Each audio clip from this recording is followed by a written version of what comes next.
Hola chicos, ¿cómo están? Para los que no me conocen, les cuento que yo soy Virginia, la profesora de Biología de segundo año. Bueno, quería hacerle una breve explicación para que ustedes puedan realizar el trabajo práctico que les voy a presentar a continuación. Primero tienen que saber qué es la biodiversidad. La biodiversidad, como lo indica su palabra, es la variedad que hay de seres vivos en todo el planeta. Y desde hace muchísimo tiempo, las personas, ¿sí? Los científicos, los filósofos en la época antigua, trataron de explicar cómo se había creado o cómo existía esa biodiversidad. Y hubo varias teorías para tratar de dar una explicación posible a esto. La primera siempre está muy influenciada por la religión y entonces se pensaba que la variedad de seres vivos como tal le había dispuesto un ser superior, que ese ser superior tomaba la forma de un dios diferente en cada religión dependiendo de la cultura. Por ejemplo, para los cristianos es Dios, para los musulmanes es Alá y así. Entonces, bueno, pensaban que, supónganse que hablamos de los cristianos, que Dios había dispuesto la variedad que hay de seres vivos y que esos seres vivos, así como habían sido creados, no cambiaban. Entonces, además de ser creacionistas, eran fijistas, de fijo, o sea, era creado de una manera, pasaba el tiempo y continuaban iguales. ¿Y cómo explicaban los creacionistas y los fijistas que en un momento determinado una especie desapareciera? O, no sé, o también podría ser cómo explicaban estos señores que apareciera una nueva especie. Bueno, lo explicaban mediante una teoría que se llama catastrofismo. ¿Y qué dice el catastrofismo?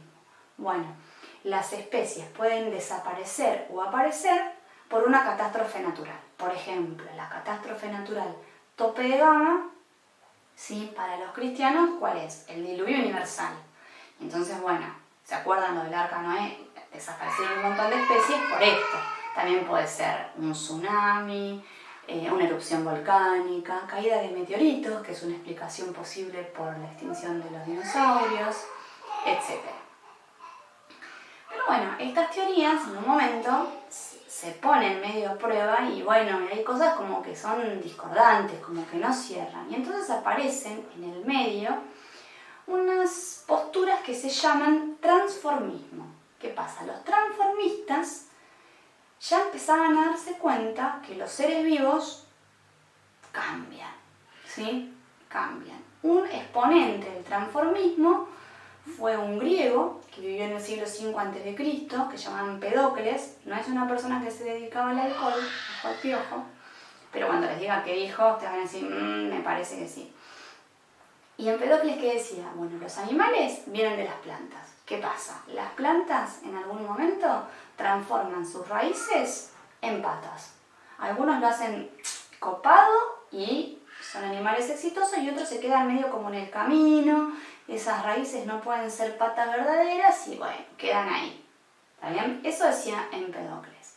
Después un poco más acá, porque Empedocles vivía en el siglo V a.C. Un poco más acá, más o menos cerca del 1800, apenas en los inicios del 1800, aparece un señor que se llama Conde de Buffon. Que el Conde de Buffon lo que hace es, bueno, ordena a los seres vivos en una escala de nobleza, de menor a mayor. Y dijo, bueno, a la parte de abajo de la escala puso a todos esos seres vivos que, bueno, no le copaban mucho a Buffon, qué sé yo, no sé. Por ejemplo, la serpiente que se arrastra, los murciélagos, porque transmitían rabia, las ratas, los insectos, ¿sí? Todos los seres vivos que le producían algún perjuicio al hombre. Y en la parte de arriba de la escala, ¿quién podrá estar? Nosotros, los humanos, ¿sí? Y después, por debajo de nosotros, determinados seres vivos que nos dan algún beneficio. El caballo, ¿sí? El perro, el águila, el cóndor, ¿sí? Bla, bla. Entonces dijo, bueno, los de la parte de abajo de la escala, los menos copados, los que a mí no me gustan mucho, dijo Buffon, esos se transforman unos en otros, cambian. Y los de arriba, como son perfectos, ¿sí? No necesitan cambiar, porque así como están, ya están de 10. Entonces fíjense que Buffon, si bien empieza a hablar de evolución, ¿sí? Que se transforman, que digamos que habla de cambio, ¿sí? Le da como una connotación negativa, porque fíjense que los que cambian son los de abajo, los imperfectos, ¿sí?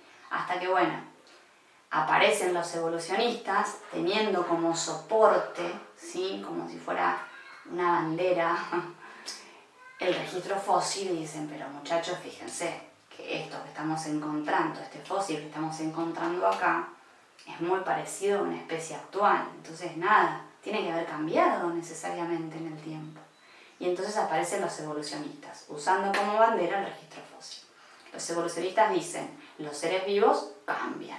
Y ese cambio que se da en los seres vivos no depende del hombre. El hombre no interviene en ese cambio. Interviene la naturaleza.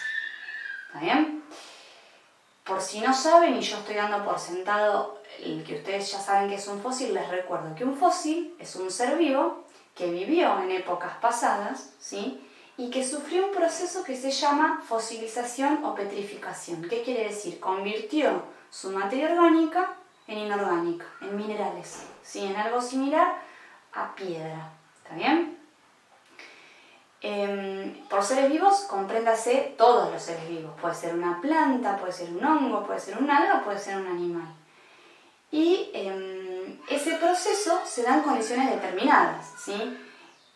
Por ejemplo, es muy difícil que un ser vivo que, digamos, que aunque haya vivido hace muchísimo tiempo en el Amazonas, ¿sí? Logre fosilizarse, porque en el Amazonas la condición es muy húmeda y de mucho calor, o no sé, en la selva nublada en Argentina, en Salto Jujuy, ¿sí? Es muy difícil porque la condición ambiental no está determinada, ¿sí? Entonces tienen que ser bajas temperaturas, ¿sí?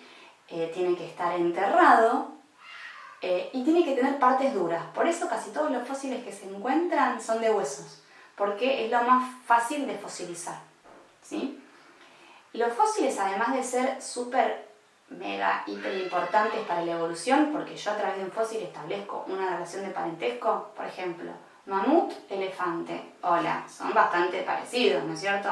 Bueno, entonces quiere decir que son primos cercanos, compartieron un antepasado en algún momento, ¿está bien?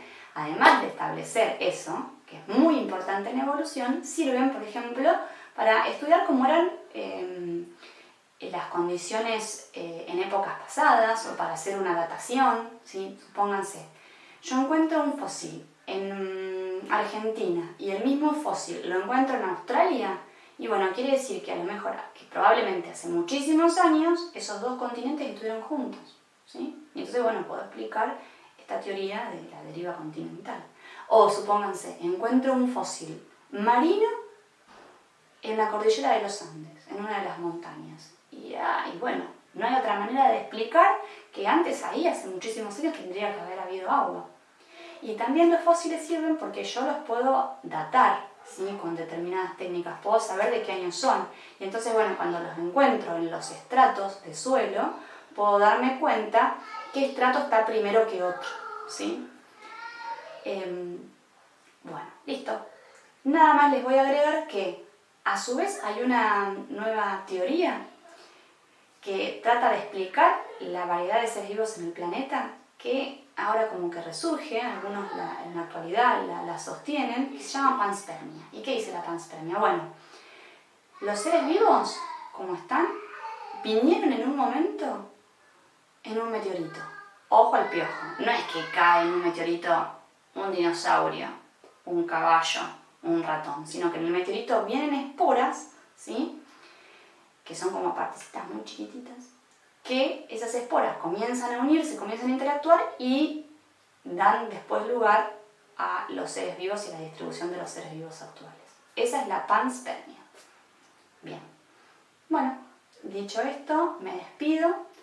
Espero poder verlos pronto, espero que se estén cuidando, que estén bien con sus familias, que tengan paciencia y ya nos veremos y podremos charlar personalmente.